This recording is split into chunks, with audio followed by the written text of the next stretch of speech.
I tied my tie twice that night. Not because I wanted to look perfect. I knew I wouldn't stand out, but because it gave me something to do with my hands. Emily stood across the room in front of our hallway mirror, brushing on lipstick like it was war paint. She looked radiant, the kind of beautiful that drew eyes without effort. I've seen men stumble over their words around her, and tonight would be no different. This gala was important to her, a chance to be seen. She just led a successful product launch at her firm, and the invitation had come from Michael, her boss, a man I'd heard too much about and never met. She talked about his charm, his leadership, but also about how he pushed her to do better. That phrase always left a bitter taste.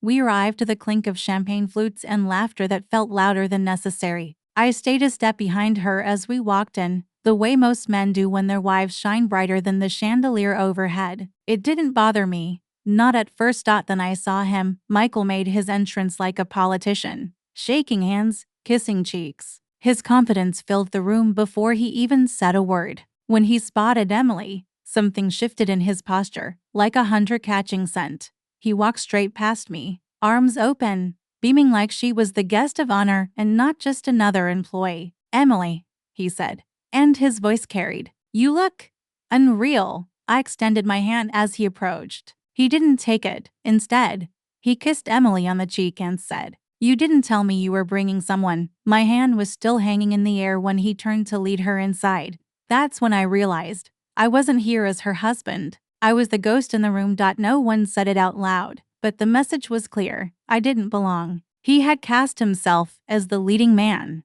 and me, a prop, misplaced. They disappeared into a crowd of execs and marketing leads. I followed, slowly, watching him rest his hand casually on the small of her back, watching her laugh a little too hard at something he said. It wasn't flirtation, not overtly, but it was ownership. Public, polished, practiced. The rest of the evening blurred. I stood through introductions where my name was forgotten or skipped, conversations I wasn't included in. People looked at me like I was a coat someone had accidentally worn into the ballroom. Not offensive, just out of place. And Emily? She glanced at me once across the room. Her eyes held something.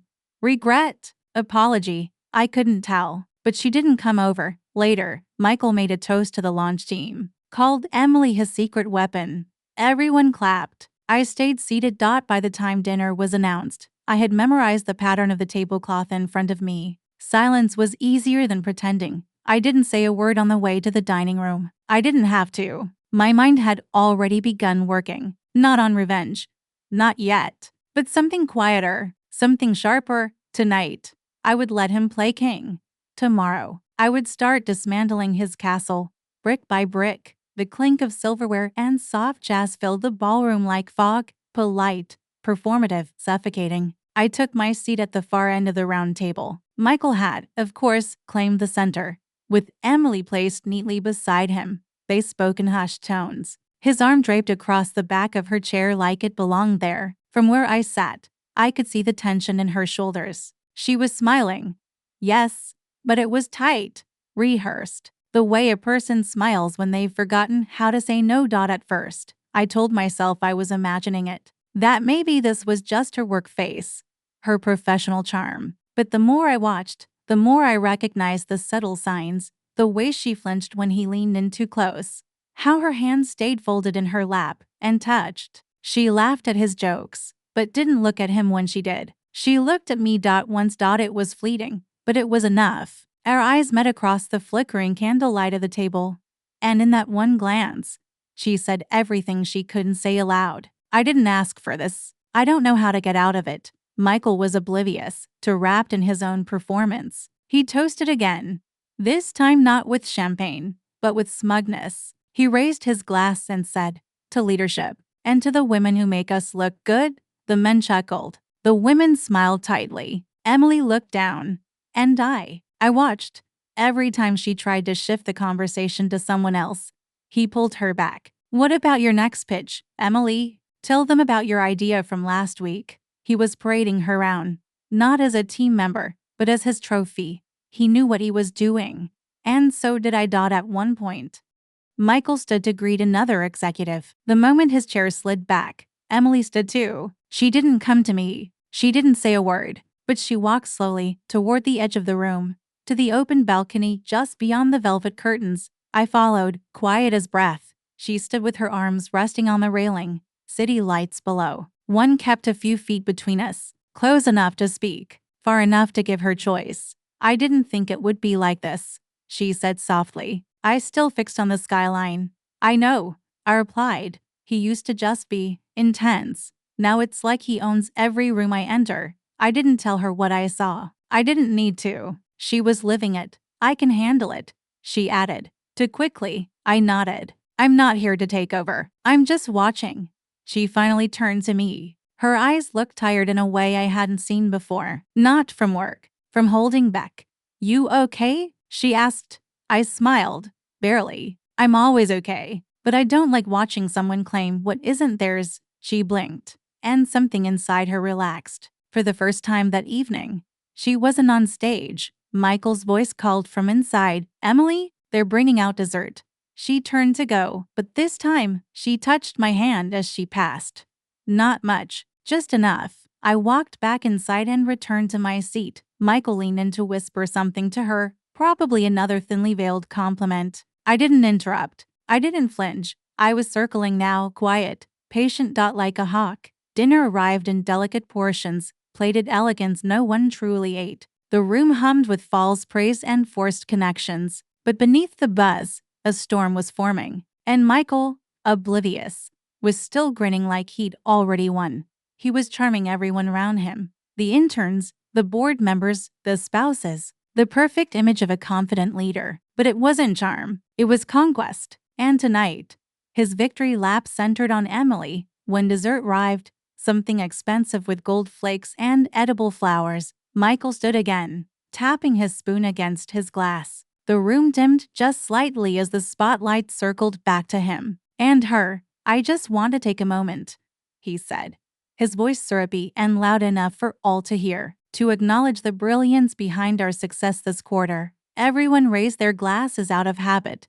He gestured toward Emily with exaggerated flair, to the woman who not only led the lounge, but inspired the entire team with her dedication, passion, and let's be honest, charm. Soft laughter rippled around the room. I watched Emily freeze, smile still painted on, but hollow now. Michael wasn't done.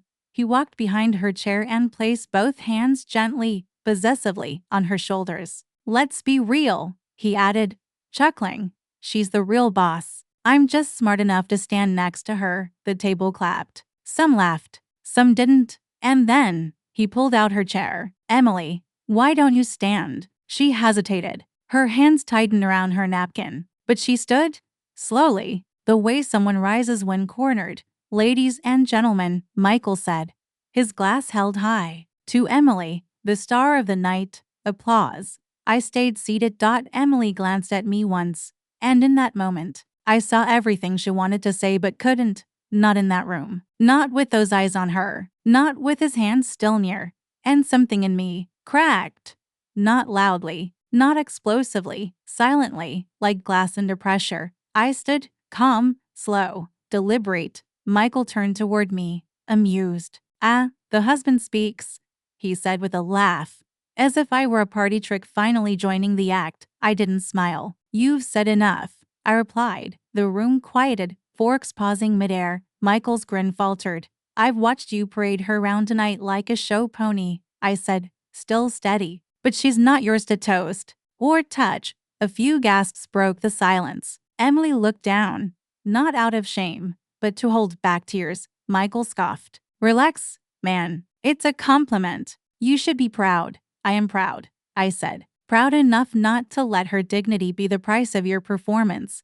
He raised an eyebrow. You're reading way too much into this. I took one step forward, still speaking softly. That's what men like you always say. Until someone stops pretending it's fine.